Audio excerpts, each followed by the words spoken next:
Hello, thank you for looking in on my video. So today I'm talking about a court report that I prepared back in the 1990s. Quite a number of my other my other videos are about court cases back in the 1990s. So if you're interested in these cases, have a look in the comments section, and I've posted some other videos that are similar to this one where I discuss a court case. So today's court case is about an offence of handling stolen goods, and it's a case that appeared at Crown Court, and the defendant initially pleaded not guilty to the offence and was found guilty. So it's quite a salutary story, handling stolen goods, in that if you buy anything, you need to be really careful that about the origins of the goods that you're buying. Now, for example, if you buy something in a pub and it all appears a little bit dodgy, you need to be careful, because you don't know where that property initially came from. It may have been stolen from a burglary.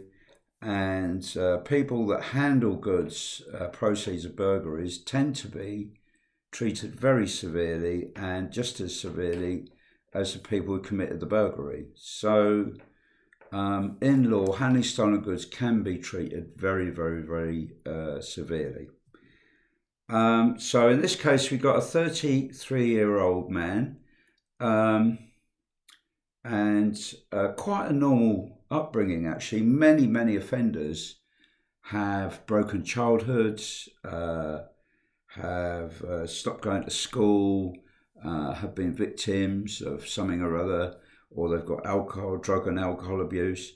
But in this case, we've got a 33-year-old family man who possibly is living a bit beyond his means. So what happened was, his partner was American, and she hadn't seen her mum for over 10 years and was desperate to go back to see her mum over Christmas. And he went out and bought an airline ticket from a so-called travel agency, and very, very cheaply, and for her and 3 children, and it cost him £1,000. And he paid in cash. He paid 2 sums. One was, I don't know, about 2 lump sums, say of about £500 each.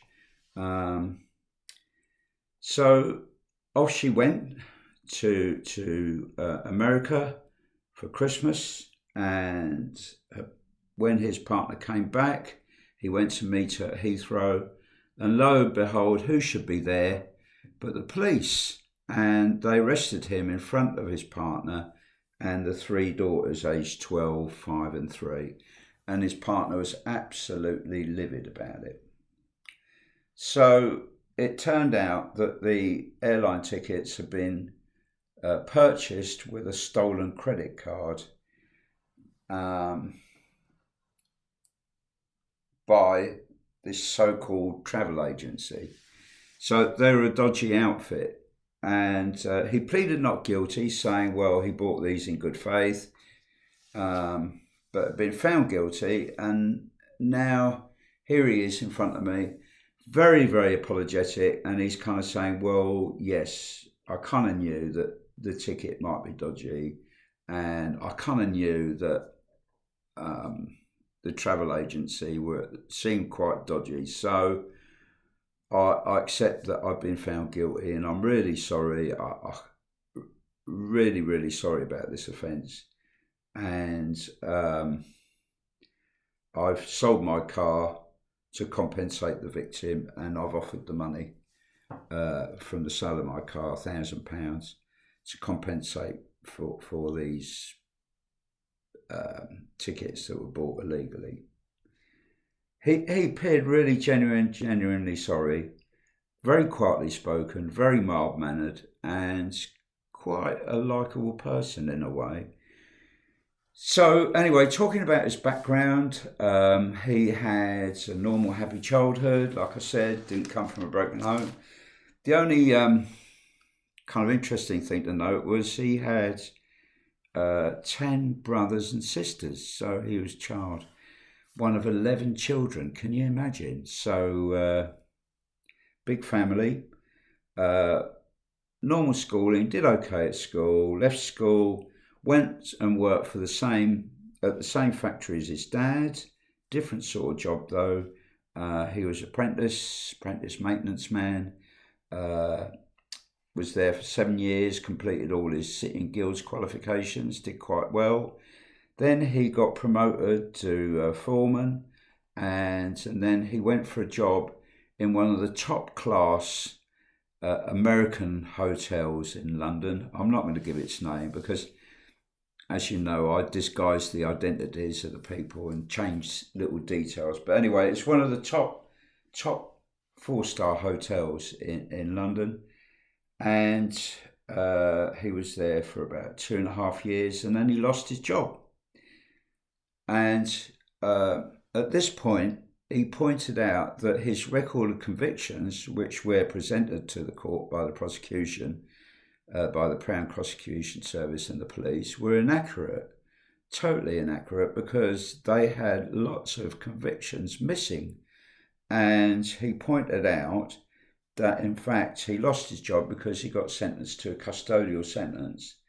And this custodial sentence didn't appear on his record of previous convictions, which was incredible, isn't it? And I've mentioned this before because in the 1990s I came across quite a lot of cases where people's record of previous convictions were quite inaccurate to a very worrying extent, I would say. So anyway, he was sent to prison for handling stolen goods, and what he was doing to supplement his income to working in the hotel was he was working as a market trader, and he was buying and selling goods and repairing them and things like that. And some of the goods he dealt with were stolen, and he bought these items off very dubious characters, and because of that he got sentenced to prison. So there was another offence missing from his record of previous convictions that he's explained. And this one was he entered into a hire purchase agreement using a false name, but he actually gave his real sister as a guarantee to the hire purchase agreement, and he got sentenced to a year imprisonment for this offence of giving a false name to the hire purchase agreement and false details. And you can see the court deals with these offences quite severely on occasion. So again, very concerning that this offence was missing off the list of previous convictions. And he found it really hard coming out of prison. But I checked all his probation records. He did well on probation, very cooperative. And we helped him.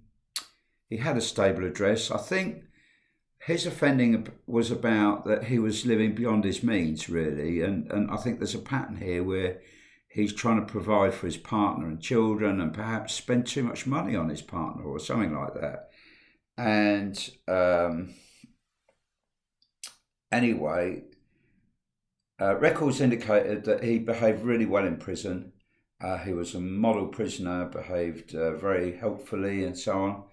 Coming out, he behaved in an exemplary manner on his licence, and we helped him get a job with an agency eventually, although very hard to get a job coming out of prison, but eventually he got a job with an agency, and he got a job as a laboratory technician with a top company, and he really pulled his finger out and did really well on the job, and so well so that they offered him a permanent contract. And so he's done well. So I kind of felt, well, given his recent good progress and that he didn't pose a risk to the public, really, no history of violence, no history of drug and alcohol abuse, very quiet and mild-mannered man. His pattern offending is he's been a bit of a Del boy, really, a bit of a dodgy dealer geezer, hasn't he? So I kind of felt, right, I'm going to propose some community service in this case. But the judge absolutely amazed me because rather than go for community service, he went for a lesser tariff and he actually fined him. He gave him a fine, quite a small fine, and ordered that he pay compensation. And the money was there ready for the compensation, as you know. So I think, given that this was a trial, I think the judge took kindly upon him and actually saw what kind of man he was and maybe gave him credit for coming forwards and pointing out that his record of previous convictions were in fact incorrect.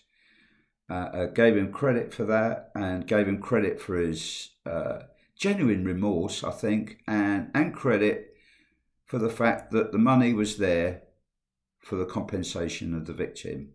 So quite an interesting case where the judge showed leniency, but the moral story is be very, very careful that you buy any goods from legitimate sources, and be careful about who your friends are, because this is what this guy kind of said. I'm going to stay out of trouble. I'm going to watch who my contacts are in future. I'm going to have no dealings with them anymore. And he seemed really determined now to lead an honourable and decent and law-abiding lifestyle. And to my knowledge, he never reoffended. Anyway, look in the contents below for a whole variety of different court cases from the 1990s. And I've put them in there and you can get access to them. And thank you so much for staying with me and watching this video, and all the very best to you. Thank you. Bye-bye.